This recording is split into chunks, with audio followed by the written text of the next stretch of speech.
अपनी आंखें बंद कीजिए। कल्पना कीजिए, एक ऐसी जगह जहां समय का कोई अर्थ नहीं है, जहां तापमान शून्य के करीब है और जहां जीवन, प्रकाश और गर्मी का कोई निशान नहीं है। यह है अंतरिक्ष का शून्य।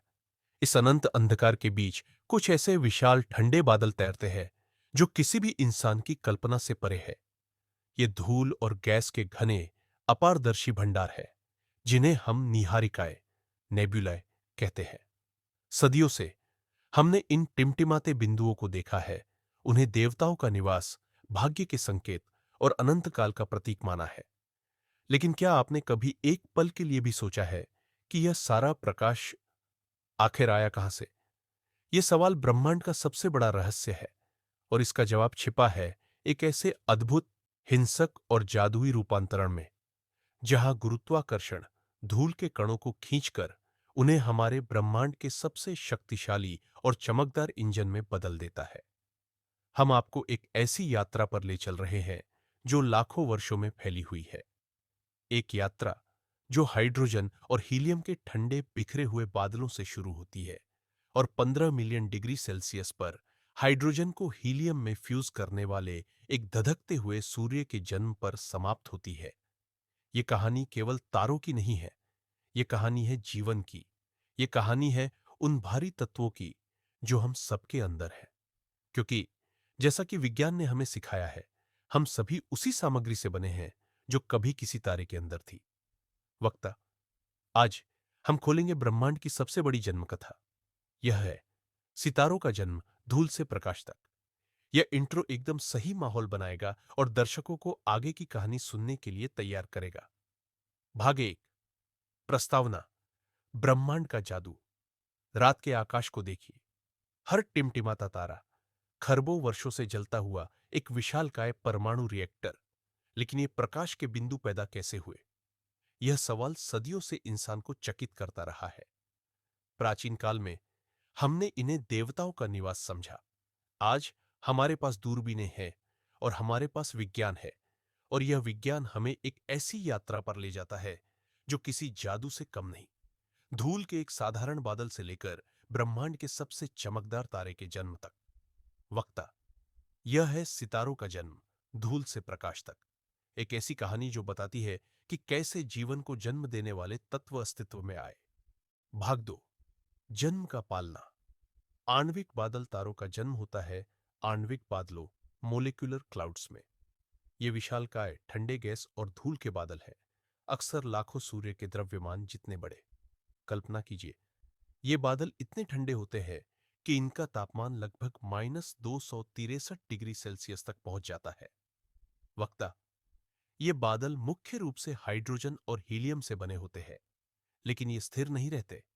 जब कोई बाहरी शक्ति, जैसे पास के तारे का सुपरनोवा विस्फोट, इन्हें धक्का देता है, या जब ये गुरुत्वाकर्षण के कारण खुद अस्थिर हो जाते हैं, तब शुरू होता है महासंकुचन। गुरुत्वाकर्षण ब्रह्मांड की सबसे बड़ी शिल्पकार अपना काम शुरू करती है। बादल के हिस्से अंदर की ओर ढहने लगते हैं। इस प्रक्रिया को हम जीन्स अस्थिरता, जीन्स इंस्टेबिलिटी कहते हैं। धूल और गैस का यह पतन लाखों वर्षों में तारे के भ्रूण को जन्म देता है। भाग तीन, प्रोटोस्टार का उदय। ब्लैकआउट जैसे जैसे पतन जारी रहता है, बादल का केंद्र सघन और गर्म होता जाता है। यह केंद्रीय गर्म पिंड प्रोटोस्टार प्रोटोस्टार कहलाता है। यह अभी तक तारा नहीं है, इसमें परमाणु संलयन शुरू नहीं हुआ है। इसकी चमक गुरुत्वाकर्षण संकुचन से आ रही है। प्रोटोस्टार हमारे लिए अदृश्य होते हैं, क्योंकि उनके चारों ओर की धूल का लिफाफा इतना घना होता है कि वह दृश्य प्रकाश को रोक लेता है। हमें उन्हें देखने के लिए इंफ्रारेड दूरबीनों की आवश्यकता होती है, जो गर्मी को महसूस करती है। वक्ता, इसी प्रोटोस्टार के चारों ओर बचा हुआ पदार्थ छपटा होकर एक अभिवृद्धि डिस्क, अक्रीशन डिस्क बनाता है। क्या आप जानते हैं, यह डिस्क केवल तारे को नहीं खिलाती, यह हमारे सौर मंडल के लिए निर्माण कार्यस्थल थी।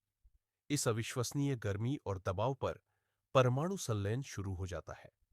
हाइड्रोजन परमाणु फ्यूज होकर हीलियम बनाते हैं, और इस प्रक्रिया में भारी मात्रा में ऊर्जा निकलती है। यह वह क्षण है जब एक वास्तविक तारा पैदा होता है। तारा अब एक स्थिर स्थिति में प्रवेश करता है, जिसे मुख्य अनुक्रम कहा जाता है। अंदर की ओर खींचने वाले गुरुत्वाकर्षण और बाहर की ओर धकेलने वाले संलयन दबाव के बीच एक नाजुक संतुलन स्थापित हो जाता है।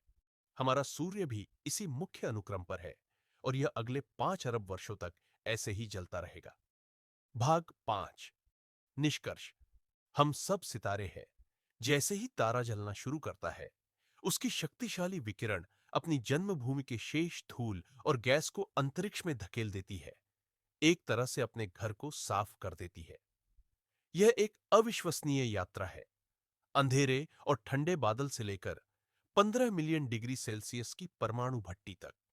और यहां सबसे गहरा सत्य है, जब ये तारे अपने जीवन के अंत में फटते हैं, तो वे कार्बन, ऑक्सीजन और लोहा जैसे सभी भारी तत्वों को ब्रह्मांड में फैलाते हैं। वे तत्व जो अंततः हम सबको बनाते हैं। कार्ल सागन ने सही कहा था, हम सब सितारे हैं जो सोचते हैं। हर टिमटिमाता तारा वह उस पदार्थ से बना है जो कभी धूल का बादल था, और वह उस पदार्थ को पैदा करता है जो अंततः आप बन सकते हैं। यह जन्म, मृत्यु और पुनर्जन्म का शाश्वत चक्र है। आप इस कहानी के बारे में और क्या जानना चाहेंगे?